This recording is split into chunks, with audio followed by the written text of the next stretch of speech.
ISR9 news ముందుగా headlines.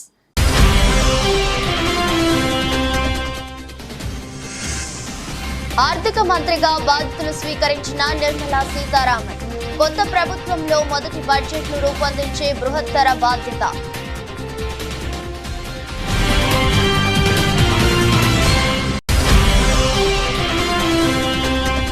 Telangana ప్రజలను దృష్టిలో పెట్టుకుని న్యాయం చేస్తానన్న కేంద్ర మంత్రి రామ్మోహన్ నాయుడు. తెలంగాణ సీఎం, ఎంపీలు, కేంద్ర మంత్రుల నుంచి విజ్ఞప్తులు వస్తే పరిష్కరిస్తానని హామీ.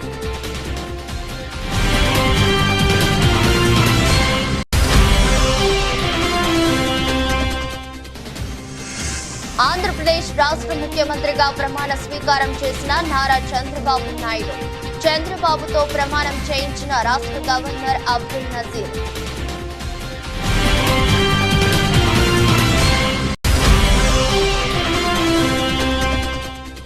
ఎన్నికల ఫలితాలపై వైసీపీ అభ్యర్థుల వద్ద మాజీ సీఎం జగన్ ఆసక్తికర వ్యాఖ్యలు.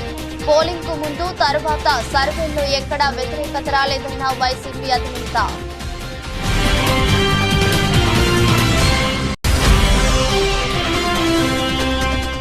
తొర్రూరులో ప్రపంచ బాల కార్మిక వ్యతిరేక దినం సందర్భంగా అవగాహన సదస్సు.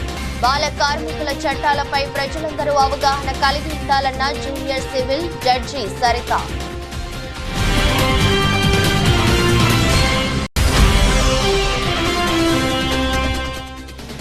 హైదరాబాద్ శివారు రాజేంద్ర నగర్ లో స్కూల్ బస్సులపై ఆర్టీఏ అధికారులు పోరాడా.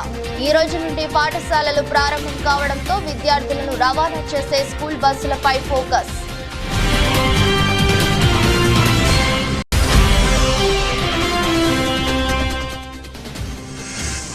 దర్జాగా సూపర్ 8 లోకి ప్రవేశించిన ఆసీస్. నమీబియాపై 9 వికెట్ల తేడాతో ఆస్ట్రేలియా ఘన విజయం.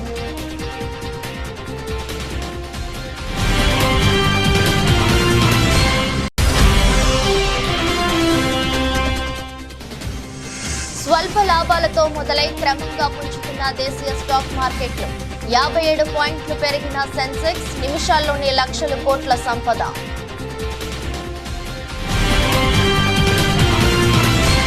మోదీ 3.0 ప్రభుత్వంలో కీలక శాఖలైన రక్షణ, హోం, ఆర్థిక, విదేశీ వ్యవహారాల శాఖలు బీజేపీ చేతిలోనే ఉన్నాయి. ఈ శాఖలను పాత మంత్రులకే ప్రధాని మోదీ అప్పగించడం జరిగింది. మోదీ 2.0లో ఆర్థిక మరియు కార్పొరేట్ వ్యవహారాల మంత్రిగా పనిచేస్తున్న నిర్మలా సీతారామన్ కు మోదీ 3.0 హయాంలోనూ అదే పోర్ట్ఫోలియో దక్కింది. దీంతో ఆమె బుధవారం ఉదయం ఆర్థిక మంత్రిగా బాధ్యతలు స్వీకరించారు. ఇక తన ఆఫీస్ కు వచ్చిన నిర్మలమ్మను అక్కడి సిబ్బంది పూల బొకేలతో స్వాగతించారు. అనంతరం ఆమె నార్త్ బ్లాక్ లో ఆర్థిక శాఖ మంత్రిగా బాధ్యతలు చేపట్టారు. ఇక బాధ్యతలు స్వీకరించిన అనంతరం ఆమె ఆర్థిక మంత్రిత్వ శాఖ అధికారులతో సమావేశం కానున్నారు. కొత్త ప్రభుత్వంలో మొదటి బడ్జెట్ ను రూపొందించే బృహత్తర బాధ్యత ఇప్పుడు ఆర్థిక మంత్రిపై ఉంది. మోదీ 3.0 తొలి బడ్జెట్ ను జూలై 1 లేదా 2వ వారంలో ప్రవేశపెట్టే అవకాశాలు ఉన్నాయి.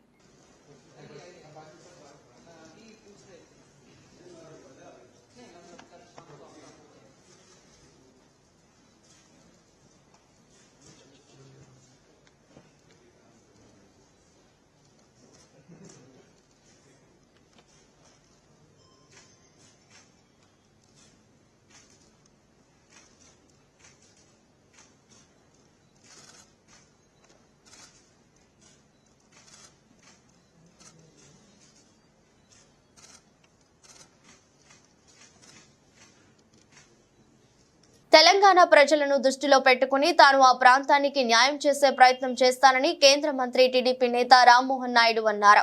ఆయన మీడియాతో మాట్లాడుతూ తెలంగాణ ఎంపీలు, కేంద్ర మంత్రులు, తెలంగాణ ముఖ్యమంత్రి ఇలా ఎవరి నుంచి తనకు విజ్ఞప్తులు వచ్చినా మరో ఆలోచన లేకుండా ఆ ప్రాంతానికి న్యాయం చేసే ప్రయత్నం చేస్తానని హామీ ఇచ్చారు.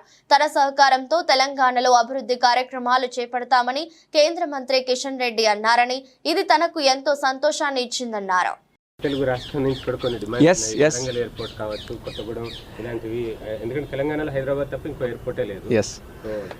నాకు కూడా చాలా ఆనందం అనిపించింది. ఈరోజు మన న్యూస్లో కూడా చూశాను, కిషన్ రెడ్డి గారు ఆల్రెడీ మా తెలంగాణ రాష్ట్రానికి కూడా మన సోదరుడు రామ్మోహన్ తాలూకా సహకారం తీసుకొని చాలా కార్యక్రమాలు చేయాలని, ఆ అనుబంధం ఎప్పుడు కూడా మనం కొనసాగించాలి. ఈ సివిల్ ఏవియేషన్ మినిస్ట్రీ ద్వారా అది కొనసాగించే అవకాశం దక్కింది. మా తెలంగాణ ప్రజలకు కూడా నేను చేరువయ్యే అవకాశం దక్కింది. కాబట్టి నేను తెలంగాణ మీద కూడా దృష్టి పెడతాను. అక్కడ ఉన్నటువంటి సమస్యలు మరి మాకున్నటువంటి సహచార మంత్రివర్గం కానీ, లేకపోతే అక్కడ ముఖ్యమంత్రి గారు కానీ, వాళ్ళ తరపున కూడా ఏది వచ్చినా సరే ఎక్కడ కూడా ఎటువంటి భేదాలు పెట్టుకోకుండా తెలంగాణ ప్రజల్ని దృష్టిలో పెట్టుకొని ఆ ప్రాంతానికి కూడా న్యాయం చేయడానికి ఖచ్చితంగా ఇచ్చేస్తాను. ఆంధ్రప్రదేశ్ ముఖ్యమంత్రిగా నారా చంద్రబాబు నాయుడు ముఖ్యమంత్రిగా ప్రమాణ స్వీకారం చేశారు. రాష్ట్ర గవర్నర్ అబ్దుల్ నజీర్ చంద్రబాబుతో ప్రమాణం చేయించారు.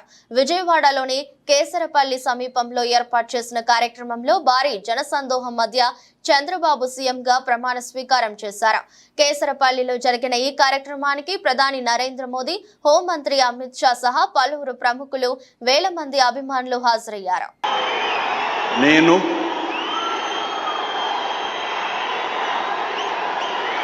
నారా చంద్రబాబు నాయుడు అనే నేను శాసనం ద్వారా నిర్మితమైన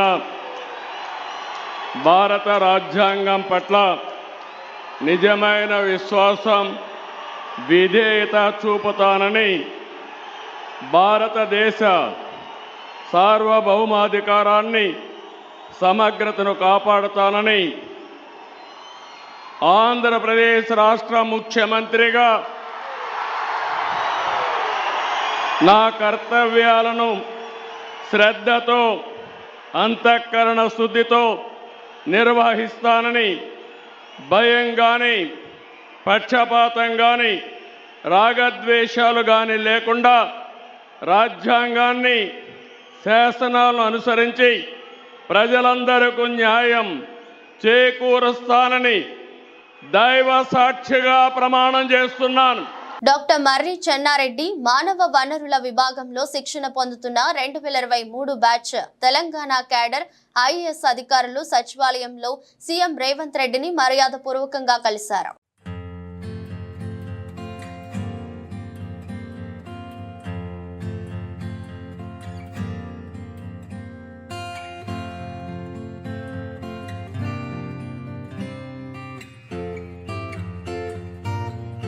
ఏపీ అసెంబ్లీ ఎన్నికల ఫలితాలపై మాజీ సీఎం వైఎస్ఆర్సీపీ అధినేత వైఎస్ జగన్మోహన్ రెడ్డి ఆసక్తికరమైన వ్యాఖ్యలు చేశారు. ఎన్నికలకు ముందు ఎక్కడా ప్రభుత్వంపై వ్యతిరేకత కనిపించలేదని, కానీ ఫలితాలు మాత్రం విభిన్నంగా వచ్చాయని వ్యాఖ్యానించారు. పోలింగ్ కు ముందు, అనంతరం రాష్ట్ర వ్యాప్తంగా సర్వే చేయించామని, 17 లక్షల శాంపిల్స్ తీసుకున్నామని వెల్లడించారు. వైసీపీ కార్యకర్తలను తెలుగుదేశం పార్టీ నాయకులు ఇబ్బంది పెడుతున్నారని వైఎస్ జగన్ వ్యాఖ్యానించారు. నష్టపోయిన కార్యకర్తలను తాను పరామర్శిస్తానని భరోసా ఇస్తానని పార్టీ నాయకులకు జగన్ వెల్లడించారు. కార్యకర్తలపై దాడులను అంతా కలిసి ఎదుర్కోవాలని, జిల్లా స్థాయిలో టీంగా నిలవాలని, కార్యకర్తలకు అండగా ఉండి ఆదుకోవాలని నేతలకు దిశానిర్దేశం చేశారు. ఇక ఎన్నికల్లో పార్టీకి 40% ఓటింగ్ వచ్చిందని, పార్టీ నేతలంతా ప్రజల మధ్యనే ఉండాలని జగన్ సూచించారు. ఆంధ్రప్రదేశ్ రాష్ట్ర మంత్రిగా జనసేన అధ్యక్షుడు పవన్ కళ్యాణ్ ప్రమాణం చేశారు. ఆంధ్రప్రదేశ్ గవర్నర్ అబ్దుల్ నజీర్ కేసరపల్లి సభా వేదికపై పవన్ తో ప్రమాణం చేయించారు. ప్రమాణం పూర్తయ్యాక వేదికపై ఉన్న చంద్రబాబు దగ్గరికి వెళ్లిన పవన్ కళ్యాణ్ ఆయనతో కరచాలనం చేశారు. ఈ సందర్భంగా పవన్ ను చంద్రబాబు అభినందించారు. ఆపై వేదికపై ఉన్న గవర్నర్, ఇతర ప్రముఖులకు ఆంధ్రప్రదేశ్ మంత్రి పవన్ కళ్యాణ్ నమస్కరించారు. అన్న చిరంజీవికి పాదాభివందనం చేసి ఆయన ఆశీర్వాదం తీసుకున్నారు. నేను కొణిదెల పవన్ కళ్యాణ్ అనే నేను శాసనం ద్వారా నిర్మితమైన భారత రాజ్యాంగం పట్ల నిజమైన విశ్వాసం, విధేయత చూపుతానని, భారతదేశ సార్వభౌమాధికారాన్ని, సమగ్రతని కాపాడుతానని, ఆంధ్రప్రదేశ్ రాష్ట్ర మంత్రిగా నా కర్తవ్యాలను శ్రద్ధతో, అంతఃకరణ శుద్ధితో నిర్వహిస్తానని, భయం కానీ, పక్షపాతం కానీ, రాగద్వేషాలు కానీ లేకుండా రాజ్యాంగాన్ని శాసనాలని అనుసరించి ప్రజలందరికీ న్యాయం చేకూరుస్తానని దైవ సాక్షిగా ప్రమాణం చేస్తున్నాను. హైదరాబాద్ శివారు రాజేంద్ర నగర్ లో స్కూల్ బస్సులపై ఆర్టీఏ అధికారులు కొరాడా జులిపించారు. ఈ రోజు నుండి పాఠశాలలు ప్రారంభం కావడంతో విద్యార్థులను రవాణా చేసే స్కూల్ బస్సులపై ఫోకస్ పెట్టారు. Fitness, insurance, permit, driving licence, fire safety kit, first aid కిట్లను రవాణా అధికారులు క్షుణ్ణంగా తనిఖీలు చేశారు. పలు బస్సులు రంగారెడ్డి జిల్లా రవాణా శాఖ అధికారులు సీజ్ చేశారు. రాజేంద్ర నగర్, శంషాబాద్, మొయినాబాద్, శేరిలింగంపల్లితో పాటు పలు చోట్ల అధికారుల బృందం విస్తృత సోదాలు నిర్వహిస్తున్నారు.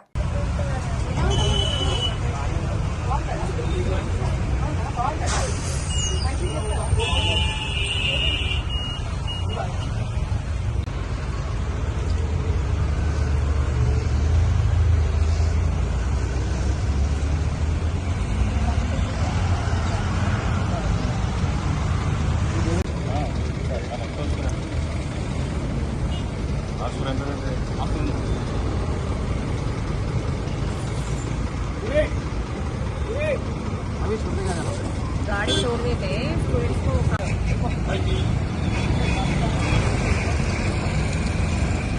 టీడీపీ జాతీయ ప్రధాన కార్యదర్శి మంగళగిరి ఎమ్మెల్యే నారా లోకేష్ ఏపీ మంత్రిగా ప్రమాణ స్వీకారం చేశారు. ముఖ్యమంత్రిగా చంద్రబాబు ప్రమాణ స్వీకారం అనంతరం ఏపీ నూతన మంత్రులు ప్రమాణ స్వీకారం చేశారు. నారా లోకేష్ తండ్రి చంద్రబాబుకు పాదాభివందనం చేసి ఆశీస్సులు అందుకుని ప్రమాణ స్వీకారం చేశారు.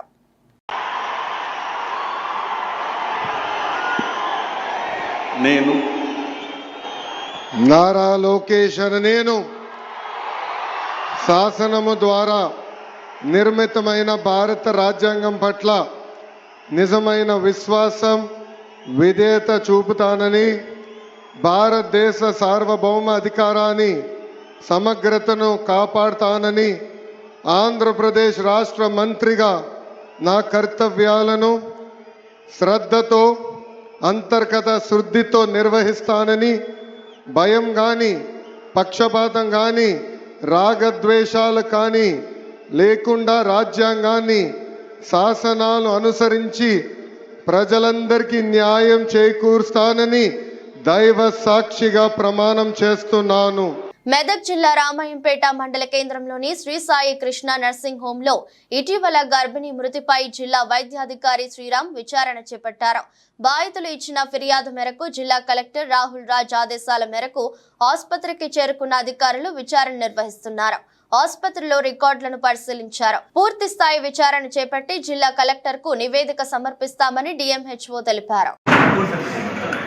సో మనకి యాక్చువల్లీ ఏంటంటే ఈ ఎన్నికల కౌంటింగ్ ఉండే బట్టి అది రెండు ఫోటోలు చూసుకున్నాయి.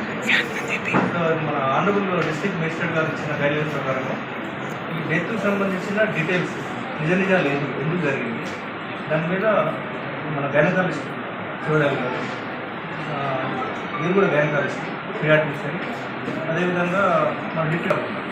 సో ఇక్కడ మనం ఏంటంటే 17వ తారీఖు రోజు మిస్టర్ గారు 26 years చనిపోయింది కదా. సో బ్లీడింగ్ తోటి చనిపోయిందనే దాని మీద నెగ్లిజెన్స్ ఎక్కడ ఉంది? డాక్టర్ నెగ్లిజెన్స్ ఉన్నదా, లేకపోతే నార్మల్ డెలివరీ కూడా మేనేజ్ చేసే స్థితిలో హాస్పిటల్ ఉందా? సో ఎందుకంటే మేము ఇంతకుముందు ఈ హాస్పిటల్కి ఏమిటో లైసెన్స్ ఇచ్చారు. లైసెన్స్ తోటి పాటుగా ప్రతి ఈఎన్సీ కేసు అయినా కానీ స్కానింగ్ చేసినా కానీ స్కానింగ్ రిపోర్ట్ కూడా మాకు సబ్మిట్ చేయాలి. సో బీసీ పెండెంట్ యాక్ట్ కానీ, తర్వాత ఈ క్లినికల్ ఎస్టాబ్లిష్మెంట్ యాక్ట్ 2010 కానీ ఇలాంటివి జరిగినప్పుడు గవర్నమెంట్ నుంచి కూడా మాకు అడిగింది డీటెయిల్ చేయాలి. మీరు కూడా కరెక్ట్గా ఇచ్చారు కాంప్లైంట్. సో దాని మీద టోటల్గా ఒక ఎంక్వైరీ స్టేట్మెంట్ అన్నీ తీసుకొని report honourable district collector submit చేస్తాం. డిసిషన్ అనేది సాల్వ్ చేస్తాం. అది ఎక్కడైతే నెగ్లిజెన్స్ కనపడ్డది దాన్ని మేము ఐడెంటిఫై చేసి పియాట్రిషియన్ గారు, గైనకాలజిస్ట్ గారు, సీనియర్ మన గైనక అందరూ చూస్తారు. సో దాని తర్వాత ఏంటంటే వాళ్ళ తరపు నుంచి కూడా స్టేట్మెంట్ తీసుకుంటాం. సోమ్ డిస్టిలరీస్ అనే సంస్థ మీద విచారణ జరపాలని బీఆర్ఎస్ నేత మన్నే క్రిషాంక్ డిమాండ్ చేశారు. సోమ్ డిస్టిలరీస్ నుండి కాంగ్రెస్ పార్టీకి ముడుపులు అందాయని, దీని మీద పూర్తి ఆధారాలు ఇచ్చామన్నారు. ఇప్పుడు సోమ్ డిస్టిలరీస్ సంస్థను తాత్కాలికంగా నిలిపివేశారన్నారు. సోమ్ డిస్టిలరీస్ సంస్థకు ఇచ్చిన పర్మిషన్ రద్దు చేయడమే కాదు, ఆ సంస్థకు ఎవరు పర్మిషన్ ఇచ్చారో వారిపై ఆ కంపెనీ నుంచి ఎవరెవరికి కమిషన్లు అందాయనే దానిపై విచారణ జరగాలని మన్నే క్రిషాంక్ కోరారు. కాంగ్రెస్ ప్రభుత్వం ఒక ఫ్రాడ్ కంపెనీని తీసుకొని వచ్చి నకిలీ మద్యాన్ని తెలంగాణ రాష్ట్రంలో ప్రవేశపెట్టే ప్రయత్నం చేసి ఇక్కడ ఉన్న ప్రధాన ప్రతిపక్షంగా బీఆర్ఎస్ పార్టీ దీని మీద లేవనెత్తి కేసీఆర్ గారి పాలనలో ఏనాడు కూడా నకిలీ మద్యము, కల్తీ బీర్లు అట్లాంటివి రానివ్వకుండా, ఎందుకంటే చూస్తున్నాం కదా గుజరాత్ డ్రై స్టేట్ అని చెప్పుకునే గుజరాత్ లో నకిలీ మద్యంతో తాగి దాదాపు 50 మంది చనిపోయారు. మీడియా రిపోర్ట్ చేసింది, వాస్తవం కాదా? ఇదే కంపెనీ మధ్యప్రదేశ్లో మురేనా అనే జిల్లాలో 25 మంది చనిపోయారు. ఆ తర్వాత అక్కడ సిట్ దర్యాప్తు చేసి ఈ కంపెనీ యొక్క ట్యాంకులను అవన్నిటినీ జప్తు చేశారు. అట్లాంటి కంపెనీని మంత్రి గారు ఫస్ట్ వస్తలేదు, ప్రతిపాదన లేదని, ఆ తర్వాత నాకు సమాచారం లేదు, నాకు సమాచారం లేకుండానే అధికారులే తెచ్చిరని, ఆ తర్వాత అధికారికంగా చాలా గొప్ప కంపెనీ ఇది, చాలా ప్రెస్టీజు ఈ సోమ్ డిస్టిలరీస్ అనే సంస్థ, వాళ్ళు తెచ్చే కల్తీ బీరు తెస్తే మా కాంగ్రెస్ ప్రభుత్వానికి రాష్ట్రానికి చాలా గొప్ప జరుగుతుంది, ఇది మా ఘనత అని రాసి ఇవాళ సింపుల్ గా రద్దు చేస్తున్నామంటే మరి విచారణ ఏముండదా? ఎందుకంటే ఈ కంపెనీకి కాంగ్రెస్ పార్టీకి ఫైనాన్షియల్ ట్రాన్సాక్షన్స్ జరిగినాయని కూడా మేము బహిర్గతం చేసినాం. ఆలమూరు మండలం చెముడులంక గ్రామంలో వైఎస్ఆర్ కాంగ్రెస్ పార్టీ ఆలమూరు మండల కన్వీనర్ తమ్మన శ్రీనివాస్ ఇంటి వద్ద నిర్వహించిన మీడియా సమావేశంలో మాజీ ఎమ్మెల్యే కొత్తపేట నియోజకవర్గ వైఎస్ఆర్ కాంగ్రెస్ పార్టీ సమన్వయకర్త చిర్ల జగ్గిరెడ్డి మాట్లాడుతూ గెలుపును ఆస్వాదించడం అందరూ చేస్తారని, దానిని మేము కూడా స్వాగతిస్తున్నామని, ప్రజాస్వామ్యంలో ప్రజల ఆకాంక్షలు నెరవేర్చుతారని, అధికారం ఇస్తారని కూటమి నాయకులు అది మరిచి అధికారం వచ్చింది కదా అని గ్రామాలలో శిలా ఫలకాలు ధ్వంసం చేయడం, బాణసంచా బాంబులు వైఎస్ఆర్ కాంగ్రెస్ పార్టీ నాయకులు కార్యకర్తల గృహాల్లోకి వెళ్లి వారి కుటుంబాలలో స్త్రీలు చిన్నపిల్లలను భయభ్రాంతులకు గురి చేయడం చేస్తున్నారని, ఏదైనా మితిమీరితే ప్రమాదమని గుర్తెరగాలని చిర్ల హితవు పలికారు. మా కార్యకర్తలు నాయకుల జోలికి వస్తే చేతులు ముడుచుకొని కూర్చునే పరిస్థితి ఉండదని హెచ్చరించారు. కానీ కొత్తపేట నియోజకవర్గంలో 5 సార్లు పోటీ చేస్తే నేను 3 సార్లు గెలిచాను. ఇప్పుడు కూడా ఊరేగింపులు కూడా పెట్టాల. కానీ ఈరోజు ఏదైతే కొత్తపేట నియోజకవర్గం చెవుళ్ళంక గ్రామం, ముఖ్యంగా మరి మా మండల కన్వీనర్ గారి ఇంటి తమ్మన శ్రీనివాస్ గారు వారి ఇంటికి వచ్చి మరి ఏదైతే మరి ఇక్కడ ఉన్నటువంటి ఈ యొక్క బాంబులన్నీ కూడా ఇంట్లో వేయడం, లేదా ఎవరైతే ఆడవాళ్ళు ఇళ్ళలో ఉన్నారో ఇంట్లో పిల్లలు ఉన్నారని చెప్తే వారిని కూడా భయభ్రాంతులకు గురి చేయడం, అదేవిధంగా ఈ గ్రామంలో ఉన్నటువంటి ఏదైతే గతంలో మరి చేసినటువంటి పనులు శిలాఫలకాలు ఏవైతే ఉన్నాయో వాటన్నింటినీ కూడా ధ్వంసం చేయడం, ఇట్లాంటి కార్యక్రమాలకు ఒడిగడుతూ ఉన్నారు. ముఖ్యంగా ఈ గ్రామంలో ఉన్నటువంటి మరి ఏదైతే అమ్మవారి గుడి దుర్గమ్మ తల్లి గుడి దగ్గర వేసిన శిలాఫలకాలు కానీ, లేదా ఉన్నటువంటి ఇతర అభివృద్ధి కార్యక్రమాల దగ్గర ఉన్న శిలాఫలకాలు కానీ మరి అన్ని కూడా ఈ రకంగా ధ్వంసం చేసే కార్యక్రమానికి మరి తెలుగుదేశం పార్టీ నాయకులు కూటమి మరి పార్టీ నుంచి వచ్చినటువంటి వాళ్ళు మరి ప్రేరేపించే కార్యక్రమం చేస్తున్నారు. నేను అడుగుతున్న ఈ సందర్భంగా మీరు ప్రజలకన్నా వివరించండి, మీరు ధ్వంసం చేయడానికే వచ్చారా, లేదా ప్రజలకు ఆకాంక్షలు పనిచేయడానికి వచ్చారా? మేము సామరస్యంగా ఉన్నామంటే దానికి కారణం మీరేదో గెలిచిన ఉత్సాహం ఉన్నారు, మా వాళ్ళు ఏదో నిరాశలో ఉంటారు.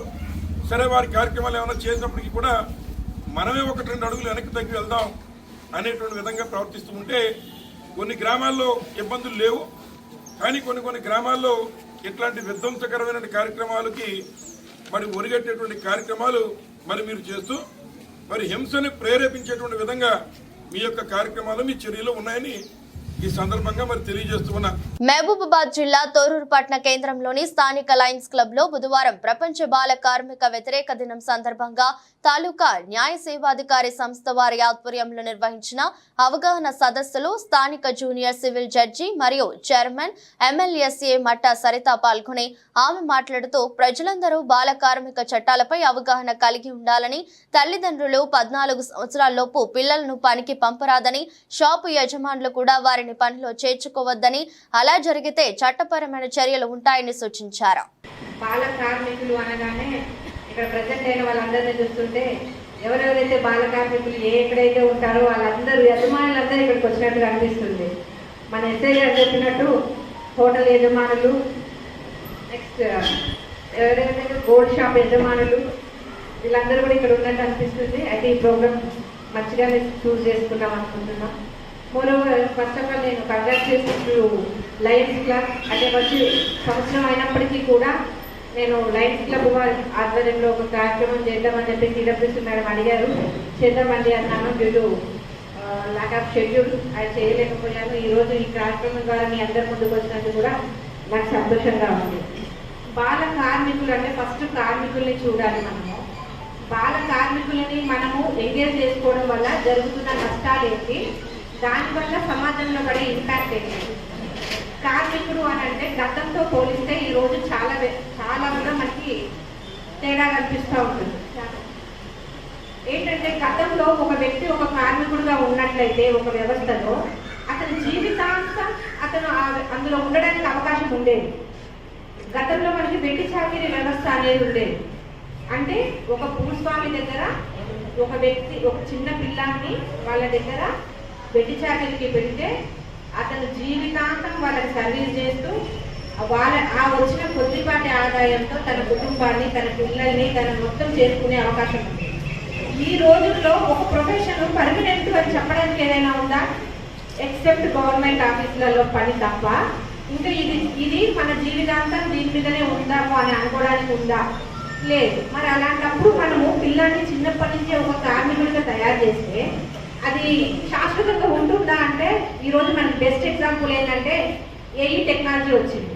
హుస్నాబాద్ కాంగ్రెస్ పార్టీ కార్యాలయంలో కాంగ్రెస్ పార్టీ మండల అధ్యక్షులు విలేకరుల సమావేశంలో మాట్లాడుతూ హుజూరాబాద్ ఎమ్మెల్యే పాడి కౌశిక్ రెడ్డి బీఆర్ఎస్ భవన్ లో ప్రెస్ మీట్ పెట్టి మంత్రి పొన్నం ప్రభాకర్ మీద అబండాలు, అబద్ధపు మాటలు మాట్లాడటం సరికాదని హెచ్చరించారు.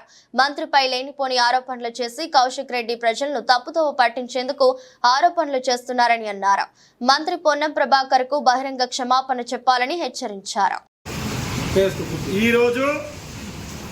హుజూరాబాద్ ఎమ్మెల్యే అయిన పాడి కౌశిక్ రెడ్డి గారు బీఆర్ఎస్ భవన్ హైదరాబాద్లో ప్రెస్ మీట్ పెట్టడం జరిగింది. ప్రెస్ మీట్లో తను ఒక మాట మాట్లాడిండు. 32 టన్నుల ఫ్లై యాష్కు డస్ట్ ఏదైతుందో దీనిలో 32 టన్నులే ఉండాలి, కానీ 72 టన్నులు ఉన్నది అని మాట్లాడిండు. అరే అవులా సన్నాసి, 32 + 32 64 కన్నా అంటే మీరు మాట్లాడే మాటలు ఎట్లున్నాయి అని అంటే 32 టన్నులకు అవసరం అనుకుంటే ఇంకో 5 టన్నులు పడతాయి, 10 టన్నులు పడతాయి. కానీ 32కు 32 64 పడతాయి. ఆయనతో సోయలేనోడా ఆ వేపించి బిల్లులు ఎక్కడో అబద్ధపు బిల్లులు తీసుకొచ్చి ఇవి ఎవిడెన్స్ అని చూపిస్తున్నాయి, ఏమన్నా సోయినదా అని అడుగుతున్నాం. అంటే నువ్వు చెప్పేది ప్రతి ఒక్కటి అబద్ధము అని చెప్పడం కోసం నిదర్శనం నీ దగ్గర ఉన్న వేబిల్లే అని అంటున్నాం. 32, 72 అని అంటే 40 టన్నులు ఎలా ఎక్కువ పడుతుంది? ఫ్లై యాష్కు వెయిట్ తక్కువ ఉంటుంది, హైట్ ఎక్కువ వస్తుంది, డబుల్ పట్టేంత స్ట్రెంత్ కూడా ఉండదు.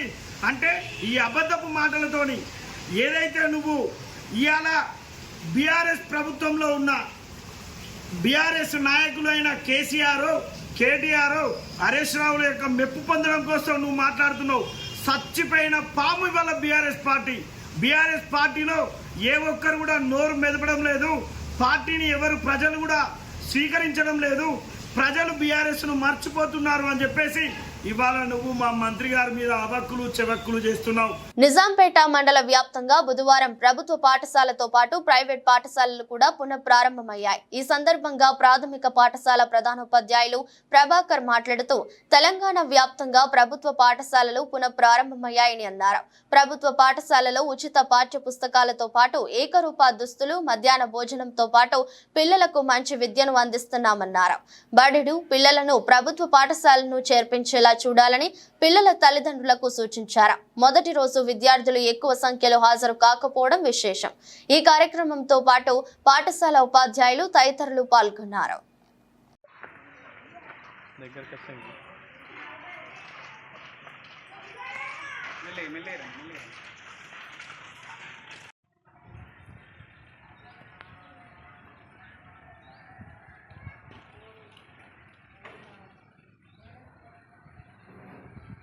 మిచెల్ మార్ష్ నాయకత్వంలోని ఆస్ట్రేలియా జట్టు టీ20 వరల్డ్ కప్ లో సూపర్ 8 దశలోకి ప్రవేశించింది.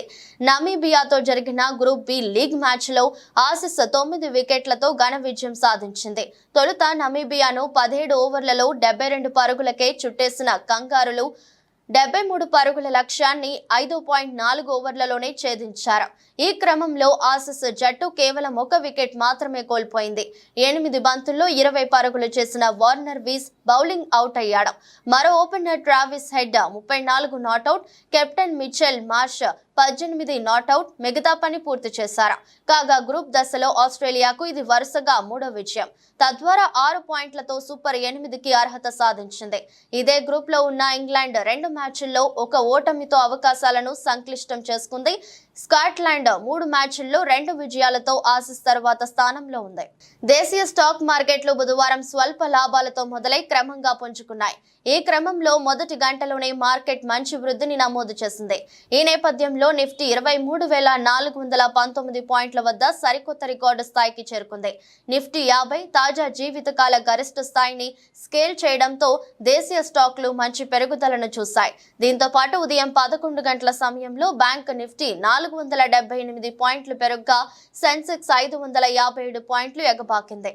దీంతో పాటు నిఫ్టీ మిడ్ క్యాప్ సూచీ కూడా 504 పాయింట్లు లాభపడింది. బ్యాంకులు, ఫైనాన్షియల్, ఐటీ, మెటల్ షేర్లు లాభపడటం ఈ భారీ పెరుగుదలకు సపోర్ట్ ఇచ్చాయి. ఈ క్రమంలోనే బీఎస్ఈ సెన్సెక్స్ 500 పాయింట్లకు పైగా ఎగబాకి 76,968 వద్ద గరిష్ట స్థాయికి చేరుకుంది. దీంతో దేశీయ స్టాక్ మార్కెట్ల పెరుగుదలతో దాదాపు కొన్ని నిమిషాల వ్యవధిలోనే మదుపర్లు 2.8 లక్షల కోట్లను సంపాదించారు. ఈ క్రమంలో బీఎస్ఈ మార్కెట్ క్యాపిటలైజేషన్ విలువ 429.83 లక్షల కోట్లకు చేరుకుంది. వార్తలు ముగించే ముందు మరోసారి హెడ్లైన్స్.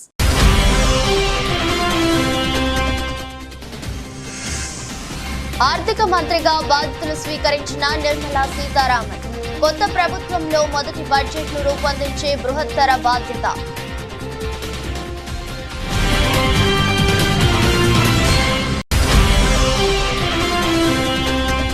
తెలంగాణ ప్రజలను దృష్టిలో పెట్టుకుని న్యాయం చేస్తానన్న కేంద్ర మంత్రి రామ్మోహన్ నాయుడు. తెలంగాణ సీఎం, ఎంపీలు, కేంద్ర మంత్రుల నుంచి విజ్ఞప్తులు వస్తే పరిష్కరిస్తానని హామీ.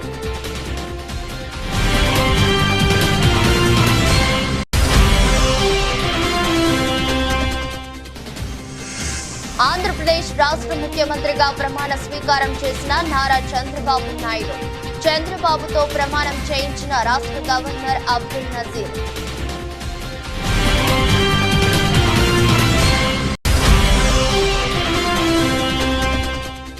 ఎన్నికల ఫలితాలపై వైసీపీ అభ్యర్థుల వద్ద మాజీ సీఎం జగన్ ఆసక్తికర వ్యాఖ్యలు. పోలింగ్ కు ముందు, తర్వాత సర్వేల్లో ఎక్కడా వ్యతిరేకత రాలేదన్న వైసీపీ అధినేత.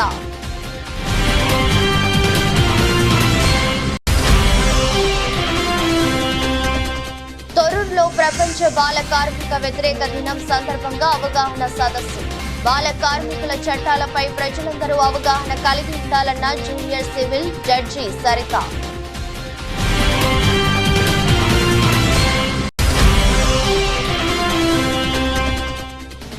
హైదరాబాద్ శివారు రాజేంద్ర నగర్ లో స్కూల్ బస్సులపై ఆర్టీఏ అధికారులు పోరాడా. ఈ రోజు నుండి పాఠశాలలు ప్రారంభం కావడంతో విద్యార్థులను రవాణా చేసే స్కూల్ బస్సులపై ఫోకస్.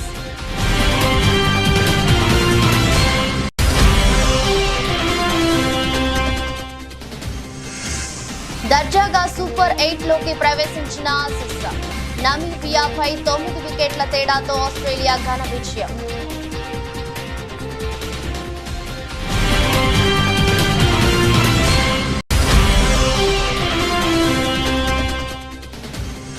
స్వల్ప లాభాలతో మొదలై క్రమంగా పుంజుకున్న దేశీయ స్టాక్ మార్కెట్లు.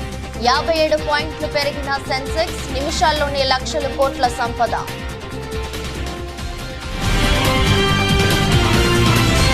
ఇదృష్టి బులెటిన్ మరో బులెటిన్లో మళ్ళీ కలుద్దాం. అంతవరకు సెలవు, నమస్కారం.